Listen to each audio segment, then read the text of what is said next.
हिंदी साहित्य में आज सुनिए प्रवासी कथाकार प्रेमा श्रीवास्तव जी की लिखी हुई कहानी निःशब्द। समाज की सच्चाइयाँ अक्सर अनकही रह जाती हैं, लेकिन साहित्य उन्हें आवाज़ देता है। तो प्रस्तुत है कहानी मेरी आवाज़ में। मैं हूँ सीमा सिंह। सद्य स्नाती सुलभा गीले बालों को झटकती हुई धूप में सुखा रही थी। हेयर ड्रायर का वो प्रयोग नहीं करती। धूप की सुनहरी किरण में उसके गौर वर्ण काया की अद्भुत कांति और छिटकता सौंदर्य किसी तपस्वी का तप भंग करने में पूर्णतः सक्षम था। सुलभा के गोलाकार भोले से मुखड़े पर सीप सी आंखें उसके रूप को द्विगुणित कर देती थीं। दुबली पतली सुलभा शांत प्रकृति की युवती थी। वो बीए अंतिम वर्ष की छात्रा थी। हल्के नींबू रंग की साड़ी उस पर खूब फब रही थी। खिड़की की सलाखों से देखा तो रिक्शा सामने देख तसल्ली हुई। सुलभा का नित्य प्रतिदिन का वही रास्ता था जाने आने का। कदम कुआं से बेली रोड तक वो लगभग 3 वर्षों से आ जा रही थी। दिन बदलते, रात होती और वर्ष भी प्राकृतिक रूप से अपने नियम का पालन करते हुए बदलते जाते थे। सुलभा और उसके रिक्शे वाले के पैडल उसी का अनुसरण करते थे। वो रिक्शे वाला प्रतिदिन उसी फ्लैट के सामने रोड पर ठीक 9 बजे अपना रिक्शा लगा देता था। यूँ तो रिक्शों की कमी नहीं थी, पर घर से निकलने पर सामने यदि रिक्शा खड़ा मिल जाए तो बात ही अलग थी। उस रिक्शे वाले का रोज बिन कहे इस तरह रोज सुलभा को कॉलेज ले जाना और वापस लाना विचित्र लगता था। एक दिन कारण पूछ ही लिया। उस रिक्शे वाले ने उत्तर दिया, जब पहले दिन आपको ले गया था उस दिन मेरी बोहनी आपसे हुई थी। दिन भर में हर दिन से अधिक कमाई हुई थी। सच कह रहा हूँ, उस दिन मैंने भरपेट खाना खाया था और कुछ बचत भी हुई। उस रिक्शे वाले ने बड़ी सहजता से जब सुलभा को सत्य से अवगत कराया, तब उसका हृदय अचंभित हो आर्द्रता, संवेदना और करुणा के भाव से एक साथ उमड़ने लगा था। बोहनी से उस रिक्शे वाले को आहार मिला। वो तुष्ट हुआ था तो ये बात सुनकर सुलभा को एक सुखद अनुभूति हुई कि किसी को उसकी वजह से संतुष्टि तो मिली। इसका मतलब उसका वजूद भी अर्थपूर्ण था किसी व्यक्ति के लिए, यानी उसकी शुभता प्रमाणित हुई थी उस रिक्शे वाले के लिए। ये तो और भी बड़ी बात थी, वो किसी के काम आई ये जान सुलभा का मन पुलकित हुआ था। घर लौटकर भी उस रिक्शे वाले का वाक्य वो भूल नहीं पा रही थी। इससे पूर्व अपने घर परिवार के सदस्यों के बीच ऐसी बात सुनी ही नहीं थी कभी। अच्छी बोहनी, फिर तृप्त कर देने वाला भरपेट भोजन, एक सुखद पल था वो सुलभा के लिए। कितनी बार सुलभा ने सुना था अपने अकस्मात धरती पर अवतरण की कहानी। जब भी सारा परिवार एकजुट होता अथवा मोहल्ले के किसी उत्सव पर कथा वार्ता चलती तो सुलभा के अनोखे जन्म कथा की चर्चा चटकारे लेकर वर्णित होती थी। ये बात मनोरंजक सबको इसलिए लगती थी कि घर में प्रथम पुत्र के आगमन पर घर के प्रत्येक व्यक्ति में उल्लास दिखता था। खुशियाँ घर के हर कोने में व्याप्त थीं। सबके सब 5 महीनों के उसी एकमात्र शिष्य को देख स्नेहिल हो रहे थे। सुलभा यानी दूसरे के अवतरण के लिए इतनी जल्दी? किसी का मन तैयार ही नहीं था। शिक्षित, पढ़ी लिखी थी, इसीलिए ये बात सबके लिए हास्यास्पद हो रही थी। सदा के लिए एक घटना कहानी सी बन गई। सार ये था कि सुलभा ने सब पर अपने पालन पोषण का अतिरिक्त बोझ डाला था। अजन्मी सुलभा ने उस प्रथम बच्चे के आहार में हिस्सा लगा लिया था। एक बात बार बार दोहराकर उसे मनोरंजन का रूप देना उस समय की आम प्रथा थी। घर में घूमते फिरते वार्ता के कुछ अंश हवा की तरंगों के साथ सुलभा के कर्ण छिद्रों से उतर दिल दिमाग तक पहुंची जाते थे। मन के अंदर तब चटकता था कुछ, उसका संपूर्ण अस्तित्व बिखर जाता था चकनाचूर होकर कहीं बहुत अंदर। किसी को इसकी आहट भी नहीं लगती थी। सुलभा के अंदर घुमड़ता था कुछ, तो क्या मैं अनैच्छिक थी? पर मैं कहाँ गलत थी? मेरी मात्र उपस्थिति ने किसी के आहार में अनजाने ही हिस्सा लगा लिया था। पर आज तुष्ट हुई पूर्णतः। सुलभा के वजूद से किसी जरूरतमंद को भरपेट खाना खाने को तो मिला। महीनों तक उस रिक्शे वाले का नाम नहीं पूछा था। उस एक दिन उत्सुकता के वशीभूत हो उसका नाम पूछ ही लिया और उसने शिष्टतापूर्वक जवाब दिया था, मदन। सुलभा ने नज़र उठाकर देखा तो उसे उसके नाम के बिल्कुल ही विपरीत पाया। रंग काला, चौड़ा चेहरा, शरीर देहात की खुली हवा में पला, हृष्ट पुष्ट, सिर पर एक लाल सफ़ेद चार खाने का अंगोछा लपेटे और पैरों में किसी के दान में दी हुई पुरानी चप्पल। भाषा अवधी, किंतु बिहार में, जिसने मुझे एक बार पुनः अचंभित कर दिया था। उत्तर प्रदेशीय होकर यहाँ, उसका इतना ही परिचय उस वक्त पर्याप्त था। देहात की पूरी छाप उस पर स्पष्ट थी। अब तक जो इस बात का संकेत दे रहा था कि शहर में वो नया आया था। उम्र लगभग 43-44। यह सिलसिला चलता रहा। अब तो जैसे वो मदन सुलभा की निश्चिंतता बन गया था और सुलभा खुद ब खुद उसके लिए पक्की बंधी सरकारी नौकरी जैसी। किराया भी महीने के अंत में वेतन की तरह देने लगी। कुछ दिन गुजर गए तो इतने बुजुर्ग व्यक्ति को ये रिक्शे वाले पुकारने में सुलभा को असभ्यता दिखने लगी। तब से वो उन्हें दादाजी कहने लगी और वो उसे दीदी कहने लगा। इन सभी संबोधनों में आपसी संपर्क के तार जुड़े थे जो कि सिर्फ मानवीय शिष्टता दर्शाते थे। मदन ने तिनके तिनके हिम्मत जोड़ा तथा एक दिन रोक नहीं सका अपने मन को, तो पूछ ही लिया था उसने, दीदी ये कौन शख्स है जो रोज ही लगभग मेरे रिक्शे के साथ साथ चलता रहता है? आप कुछ कहती क्यों नहीं? राह चलते लोग क्या सोचते होंगे दीदी? मर्द जाति के तो कोई कुछ न कहेगा, सब लड़की पर ही उंगली उठाई हैं। भीतर से आहत उस मदन को क्रोध आने लगा। आप एक बार कह के तो देखिए, ढेर कर दे बे यही रास्ते में, शुद्ध घी दूध गांव के पिए रहें त ताक तो दिखा दे बे। हाँ। मदन दादा की बातों में जोश देख सुलभा सिहर गई और बोल पड़ी, नहीं दादाजी ऐसा तो कभी मत सोचना, वो पढ़ा लिखा है पर अभी छोटा है, अकल नहीं आई है।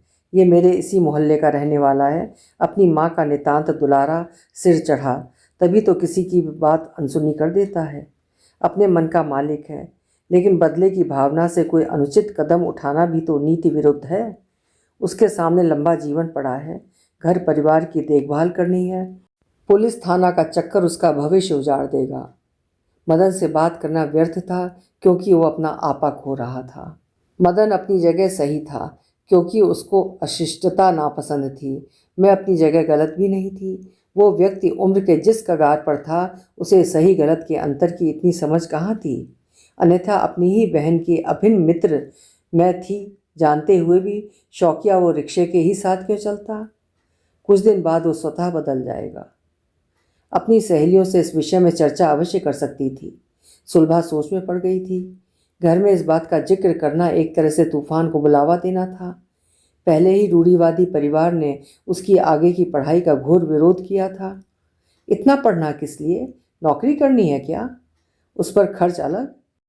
अच्छा दान दहेज देकर, कोई अच्छा पात्र देखकर हाथ पीले कर दो।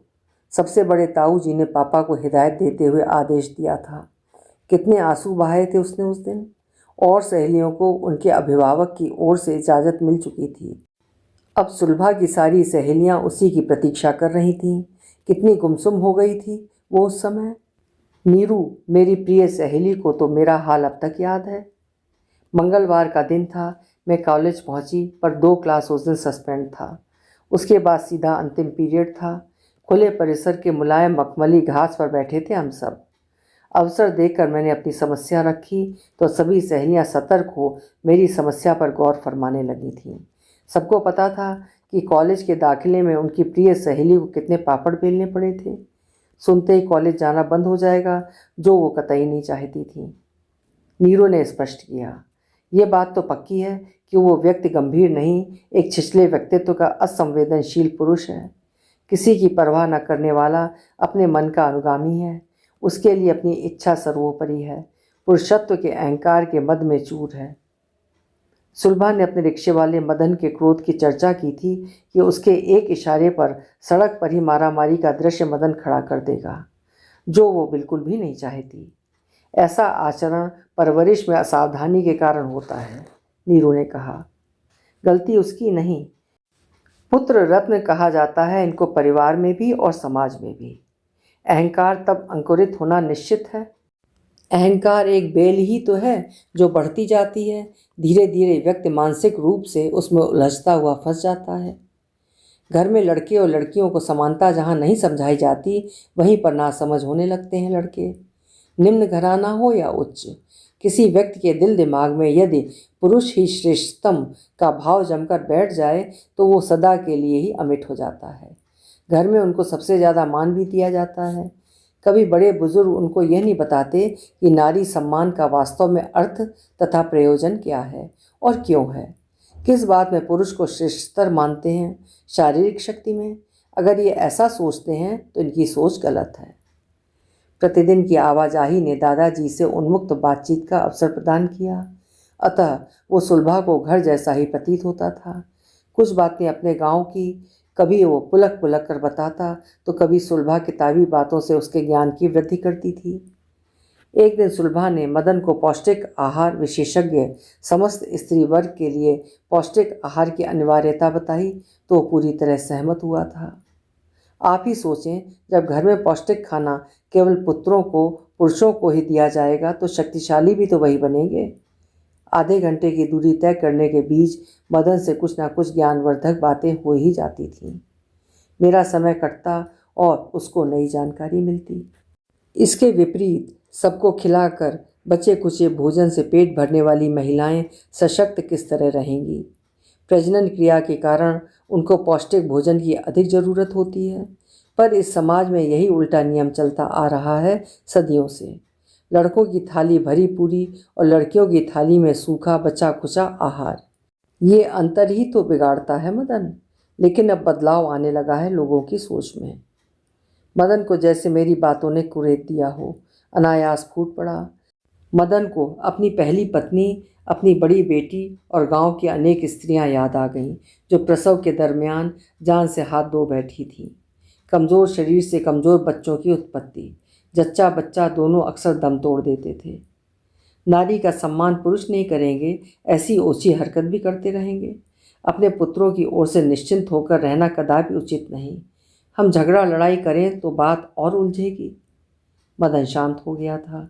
मेरी सकारात्मक बातें संभवतः उसकी समझ में आ गईं। गर्म तवे पर जैसे ठंडा पानी डाल दिया गया हो। ठीक कहती हैं आप दीदी, ई तरह मारामारी से कुछ न होत है। वो समझ तो गया था, पर सुलभा की नसीहत वो दिल से स्वीकार नहीं किया था। सुलभा को मदन की गंभीरता से ऐसा आभासित हुआ था। मदन की उत्कंठा शांत करने के पश्चात स्वयं सुलभा अशांत हो रही थी। अनजाने भय से सिहर जाता था मन। नादान उम्र का अशिष्ट व्यवहार उस चंचल चित्त पुरुष की अपनी क्षणिक रुचि थी, पर अफवाह की गति तीर से भी तेज होती है। मदन का ये कथ्य भी तो आधा अधूरा असत्य नहीं था। सामाजिक प्रतिष्ठा एक बार चली गई तो वापस कभी नहीं मिलती, विशेषतः स्त्रियों को। ये कैसी जिद है जो दूसरों के लिए घातक हो? जिद की भी एक सीमा होती है। अगर किसी व्यक्ति में जिद जुनून का स्वरूप लेने लगे तो वो एक गंभीर समस्या है और इसका हल असंभव। जुनून और बाढ़ के पानी एक समान होते हैं, दोनों ही अस्थायी, किंतु जब तक उपस्थित रहती है तहस नहसी करती है, निहायत आक्रमणकारी। कुछ दिनों से जब सुलभा कॉलेज के लिए निकलती तो मदन को खड़ा न पाती। कोई वजह होगी, अनुमान लगाकर उसने खुद को पूर्ण रूपेण संतुष्ट कर लिया। कॉलेज की रोज़ की आवाजाही चलती रही।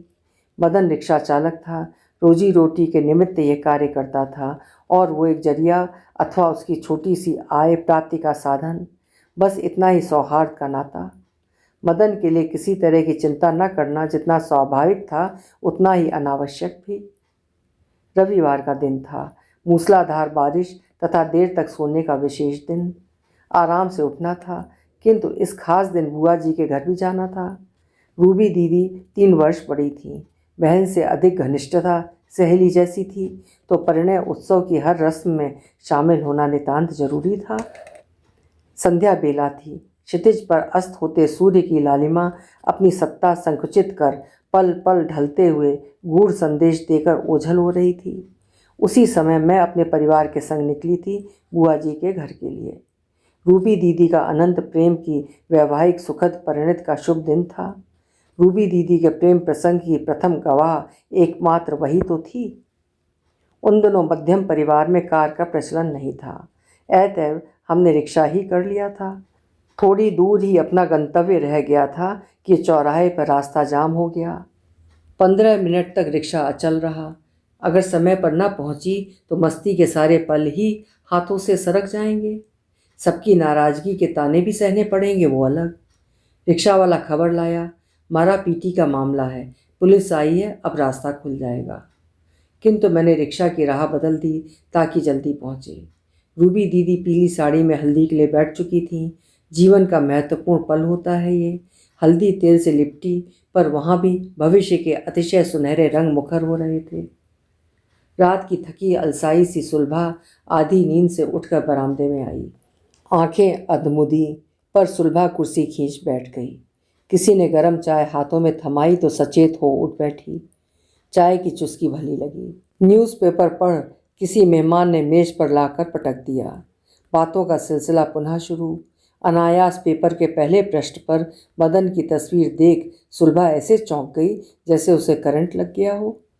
न्यूज़पेपर हाथों में ले कुछ चकित, कुछ शंकालु सी बनी वो देर तक देखती रही। मन ने खुद से सवाल किया, क्या मदन मेरा परिचित रिक्शावाला अपराधी है? नहीं, ऐसा नहीं हो सकता। मेरी आंखें पारखी हैं? नहीं, जरूर कुछ और बात है जो इस समय दृष्टिगोचर नहीं हो रही है। वो इस घटना के तह तक अवश्य जाएगी, किंतु क्यों, किस नाते? उसका कर्म वो जाने। लापरवाही से मैं उठ कमरे में जाने के लिए उठी।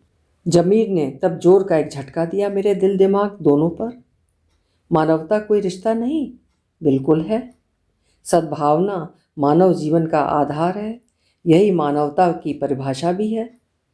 कुछ ही पल में सारे विचार उसके मन में घूम गए, लेकिन ये अवसर अभी नाजुक था। शादी का उत्सव रूबी दी की विदाई तक मन स्थगित कर वो उत्सव की मुख्य भूमिका में लग गई। माना कि मदन मात्र राह चलने वाला एक व्यक्ति था, उसका व्यक्तिगत मसला सुलभा का क्या सरोकार। परंतु मानवता का छोटा सा रिश्ता आवाजाही के दरमियान जो स्वतः बन चुका था, दादा और दीदी का, संभवतः उसे खींच रहा था। एक सप्ताह उहापोह में गुजरे। सोमवार सप्ताह का प्रथम दिन। हर बार की तरह भोलेनाथ के दर्शन करती हुई चल पड़ी थी। सारी औपचारिकता के बाद 10 मिनट मिले थे मदन से मिलने के लिए।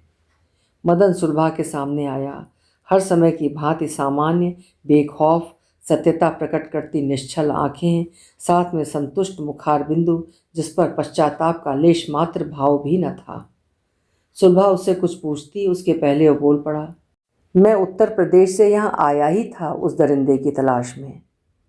कहते कहते उसकी आंखों ने तटबंध तोड़ दिया। दीदी, मेरी बच्ची। सिसकियों के बीच अस्फुट शब्द थे। वो झाड़ियों के बीच मिली थी दीदी, छत विक्षिप्त तथा मृतावस्था में। पल भर में गहन सन्नाटा पसर गया उस कमरे की दीवारों तक। मदन की ओर देखने का साहस शेष नहीं बचा था।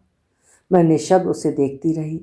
मैं उस दिन समझ सकी थी उस व्यक्ति पर मदन का इतना क्रोध जिसे वो अपने रिक्शे के साथ चलते हुए अक्सर देखता था। वो व्यक्ति मदन को पीड़ित करता था, उत्तेजित करता और मदन को उसके लक्ष्य की याद दिलाता रहा। अभी आप सुन रहे थे प्रेमा श्रीवास्तव जी की लिखी हुई कहानी निःशब्द। कहानी आपको कैसी लगी कमेंट सेक्शन में अपने विचार लिखिएगा। कहानी पसंद आई हो तो लाइक करिएगा और चैनल भी सब्सक्राइब कर लीजिएगा। कल फिर मिलेंगे। नमस्कार।